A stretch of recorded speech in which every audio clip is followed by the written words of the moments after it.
10 years ago, on a bright summer morning when the sun should have felt warm, Claire Harper woke to a phone call that shattered her world.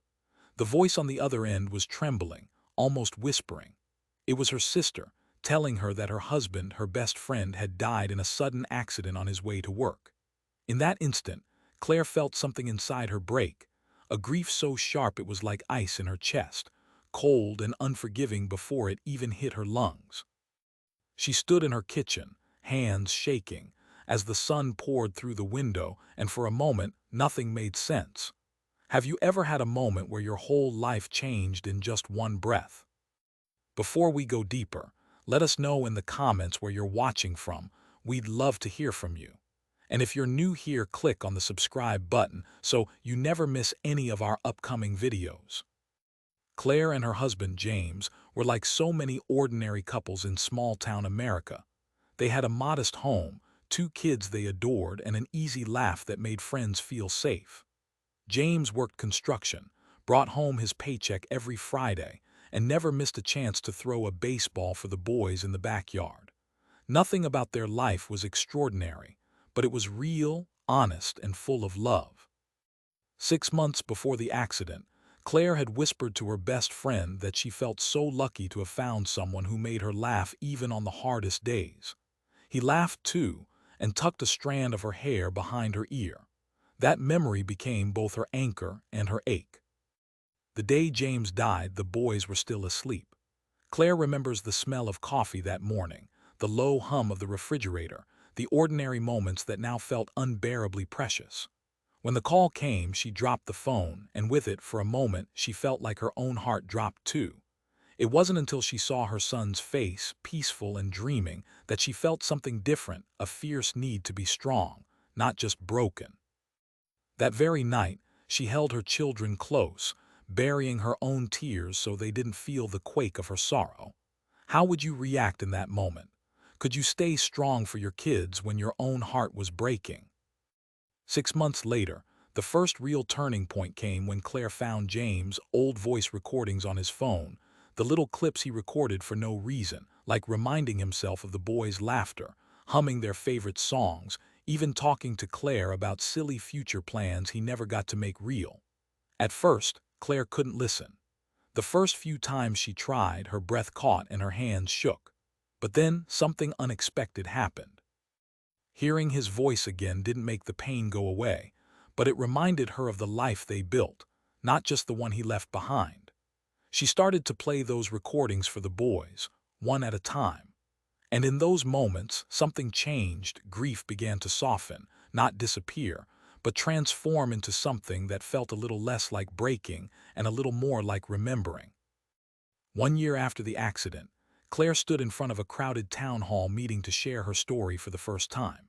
She talked about loss, about being swallowed by grief, and about the small, quiet moments that slowly began to stitch her life back together: laughter at breakfast with her sons, the echo of James' voice in old videos, the way the boys' eyes lit up when they talked about their first day of school without him.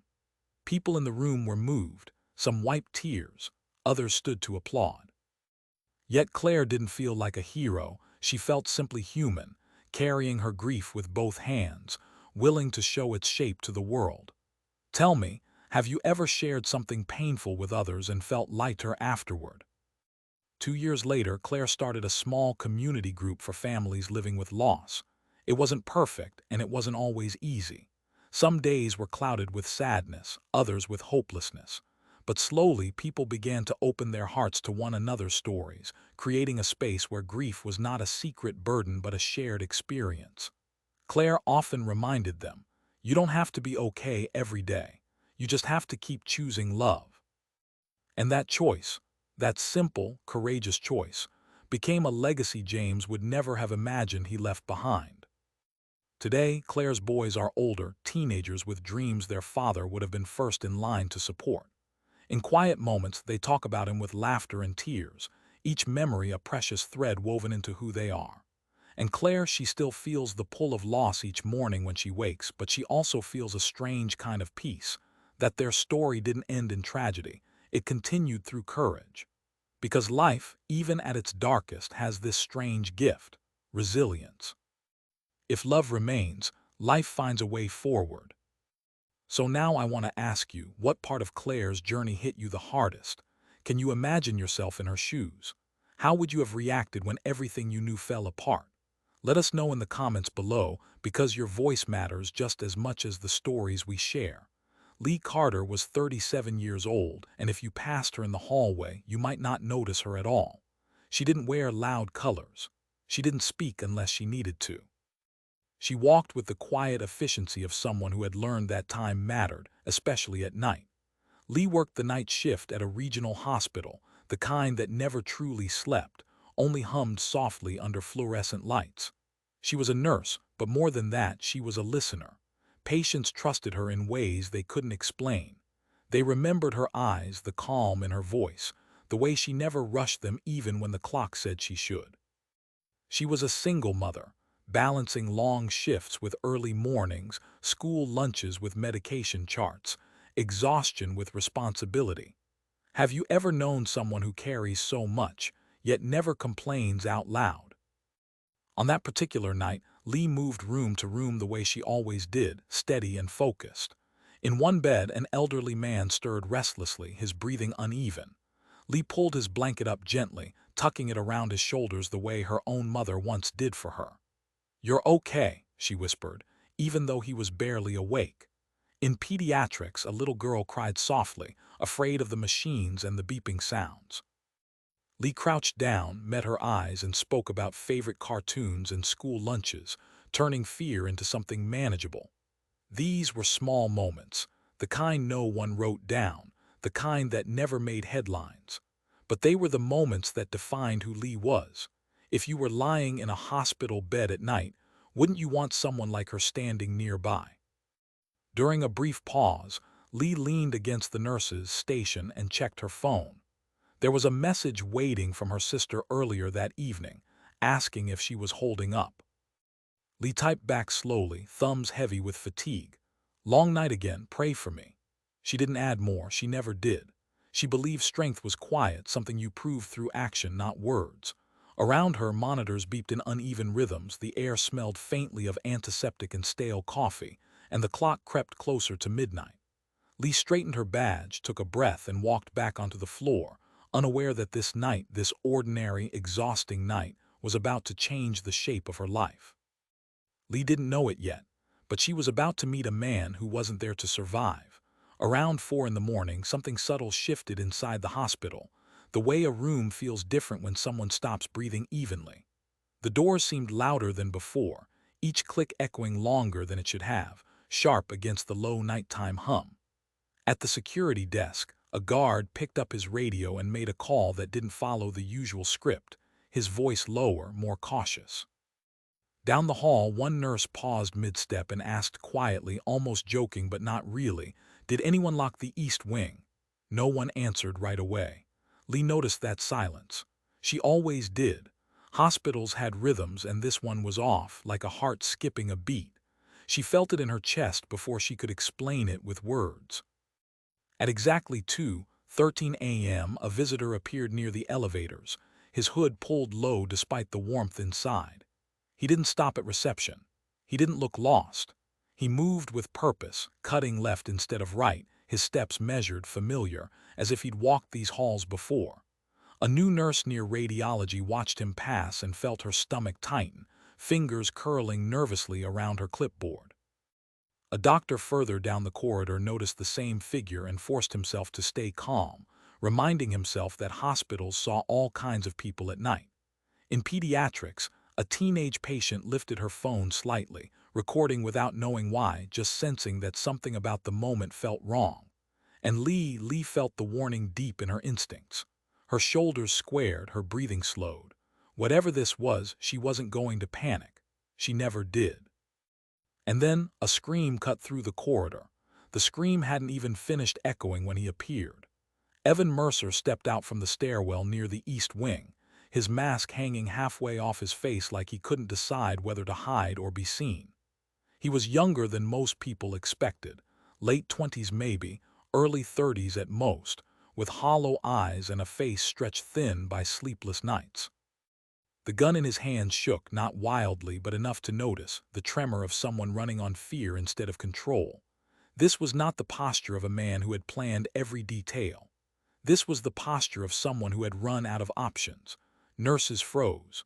A doctor instinctively raised his hands. Somewhere down the hall, a cart rattled as it was abandoned mid-push. The hospital, moments ago alive with routine, went unnervingly still. Evan's voice came out rough, uneven, like it had scraped his throat on the way up. Everyone down, on the floor, now. People hesitated for half a second too long, and he flinched, tightening his grip as if surprised by his own authority. He backed toward the exit doors and shoved a chair under the handle, blocking the main corridor with movements that were clumsy, rushed, human. Then he said the words that changed the air entirely, the sentence that settled deep into everyone's bones. No one leaves. Not until I get what I came for. A new nurse dropped to her knees, shaking so hard she could barely breathe. A doctor whispered for people to stay calm, though his own pulse hammered in his ears.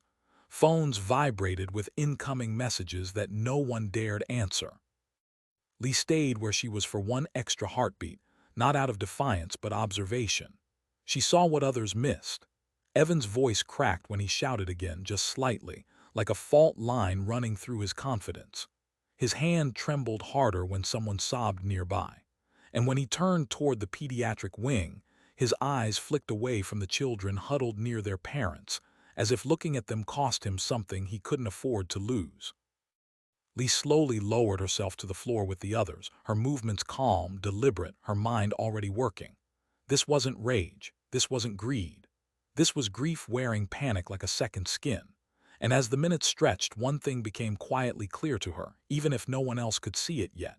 He wasn't there for money, and he wasn't there for revenge, not the way they thought. In that frozen stretch of time, Lee's mind narrowed to three possibilities, each one heavy with consequence. She could run and leave the room to chaos, knowing someone slower might get hurt. She could hide, make herself smaller, pray the danger passed her by. Or she could step forward, placing herself directly in front of it. 3 seconds, 2 heartbeats, 1 decision. Lee felt the familiar pull of responsibility, the same instinct that kept her at patients' bedsides long after her shift ended. She thought of her son asleep at home, of the countless nights she'd chosen courage without calling it that. And before fear could argue back, her body moved. Lee rose slowly, hands open, voice steady, not loud, not commanding, just the calm tone she used with patience on the edge of panic. "You're scared," she said, meeting Evan's eyes for the first time. "I can hear it in your voice, but I need you to breathe with me." The room reacted instantly. A nurse gasped, someone whispered her name, a doctor silently shook his head, convinced he was watching a woman walk toward her own death.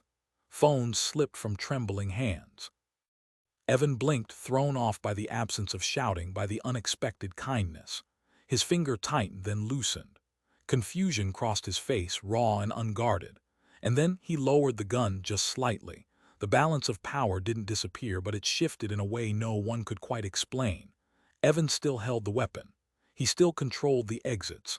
But Lee now controlled the temperature of the room, the rise and fall of breath, the space between panic and restraint. She spoke to him the way she spoke to trauma patients who were halfway between shock and collapse, slow, grounded, never cornering them with demands. She didn't tell him to drop the gun. She didn't tell him to surrender. Instead, she offered him something safer, a choice. "You can keep yelling," she said evenly, "or you can tell me what you need." Her words weren't a challenge. They were an invitation. The tension snapped back when someone near the wall shifted their weight just an inch too much. Evan whipped around, shouting, the gun lifting again. Lee caught his attention instantly, a sharp glance, eyes steady, telling everyone else without words, "Don't move." The room froze. A baby began to cry, the sound cutting through the silence, thin and desperate. Evan's breathing went ragged, his free hand clenching and unclenching as if he didn't know what to do with it. Lee stepped closer to the crying child, still speaking calmly, anchoring the moment. Fear surged, then softened, then surged again. Lee watched him carefully, and that's when she noticed something nobody else saw, and it made her stomach turn. When Evan finally spoke again, his voice was lower, almost tired, like he'd been holding it together with sheer force of will. He didn't ask for money. He didn't ask for drugs. He didn't even glance toward the pharmacy. Instead, he swallowed hard and said, "I need the patient files, all of them." The words landed wrong, heavy, and deliberate. A doctor frowned, confused. A nurse exchanged a look of disbelief with someone beside her. This wasn't a random act of desperation. This was specific. Calculated.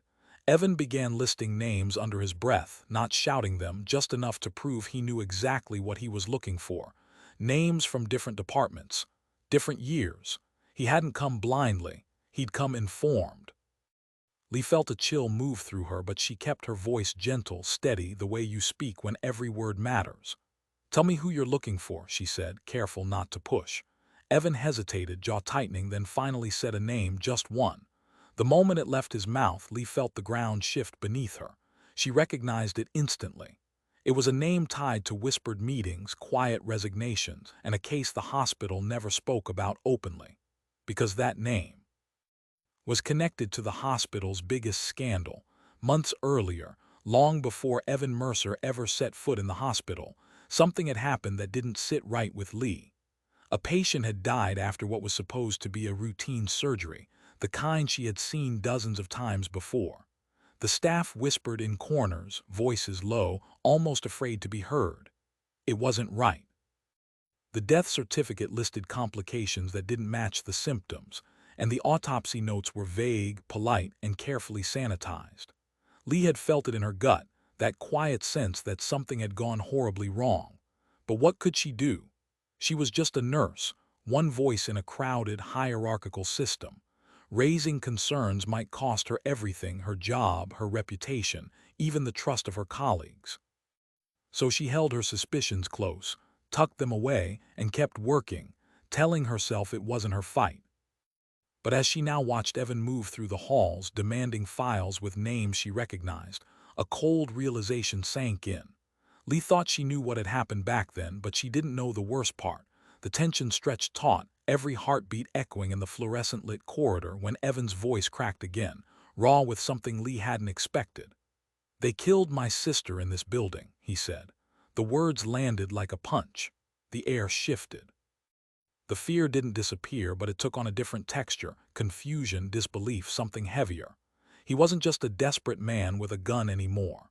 He was a grieving brother, and suddenly, everything about the situation felt more human, more tragic.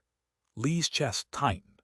Sympathy bubbled beneath the fear, and for a fraction of a second, she could almost see the loss he carried, a wound that had festered in silence for too long. But then, at the edge of the corridor, a senior doctor stepped forward, calm, measured, moving through the chaos as if it were any other shift. His presence should have been reassuring, but something about the way he held himself, too steady, too composed, set off alarms in Lee's mind. Why wasn't he panicking like everyone else? What did he know that no one else did?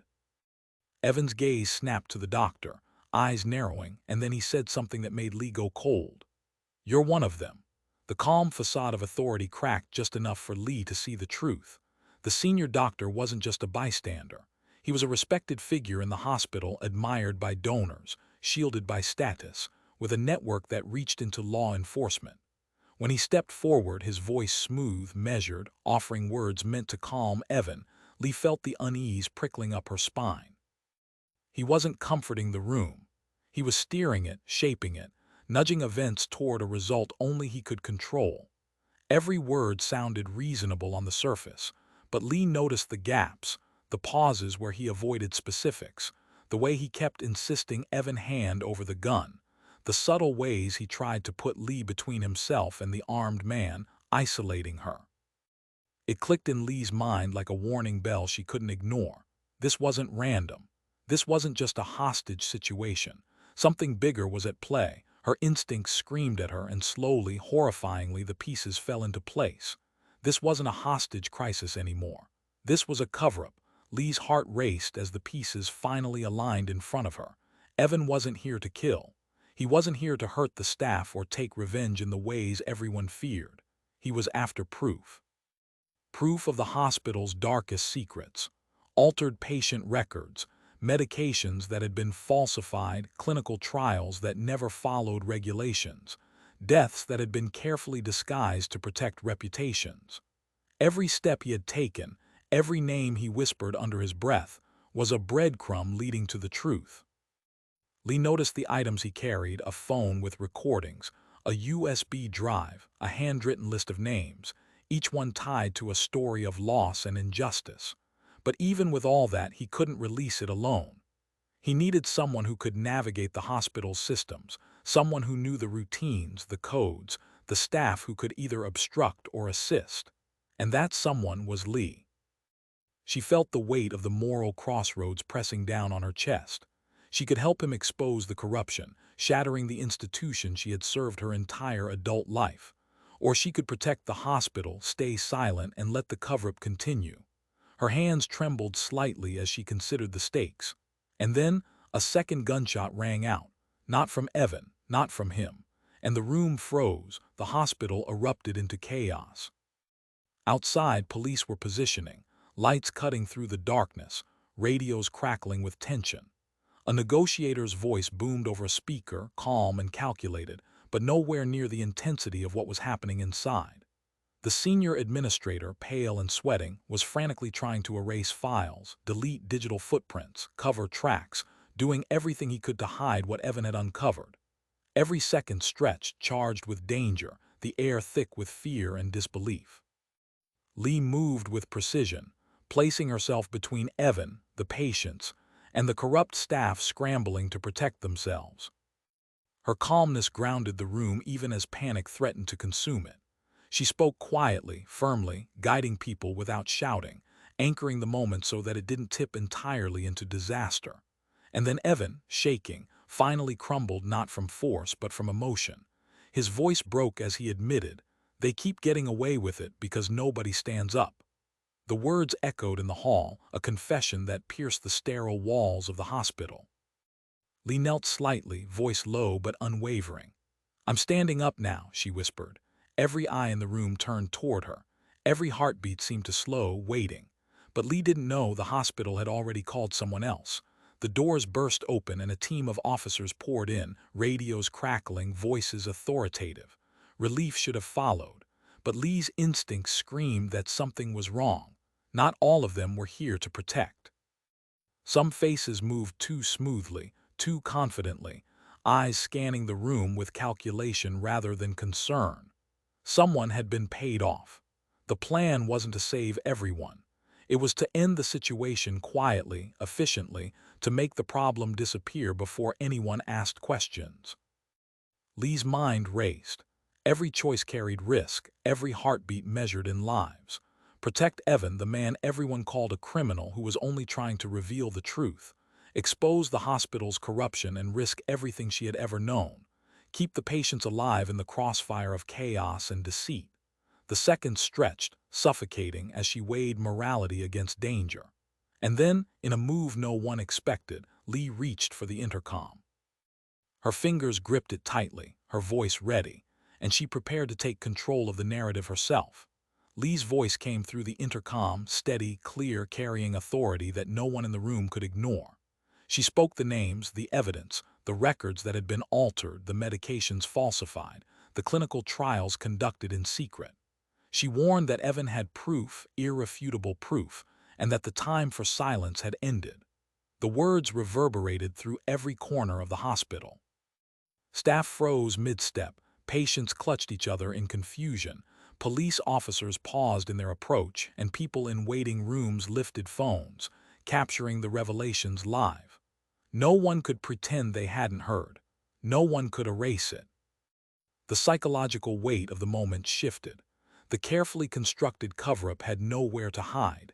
Evan's hands loosened around the gun and he dropped it to the floor, not because he'd been defeated, but because the truth had already won. Lee knelt beside him, her hand on his shoulder, voice soft yet firm. "You don't have to die to be heard," she whispered.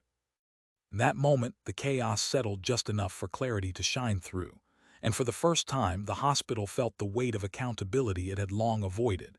In the days that followed, the hospital could no longer hide behind closed doors and whispered excuses. An official investigation opened, auditors poring over files that had long been buried. The senior administrator, the man who had tried to erase the truth, was arrested. Nurses stepped forward, giving testimony they had once feared to share. Families who had lost loved ones finally received answers, explanations they had waited years to hear. And through it all, Lee's name spread quietly but powerfully. The nurse who didn't run, the woman who stood in the line of fear and made a choice that changed everything. Evan's fate was calmer than anyone expected. Arrested peacefully, escorted by officers who now knew the truth, he faced trial with the evidence he had risked everything to secure. The system couldn't crush him because the truth was already alive, unstoppable, and undeniable. And in that moment the lesson was clear. Not all heroes wear uniforms. Some wear scrubs. Some don't fight with violence. They fight with courage, with compassion, and with the refusal to look away when injustice hides in plain sight. What would you have done if you were Lee? Would you have stayed or run? If this story moved you, hit like. It helps us reach more people. And subscribe for stories that restore faith in humanity.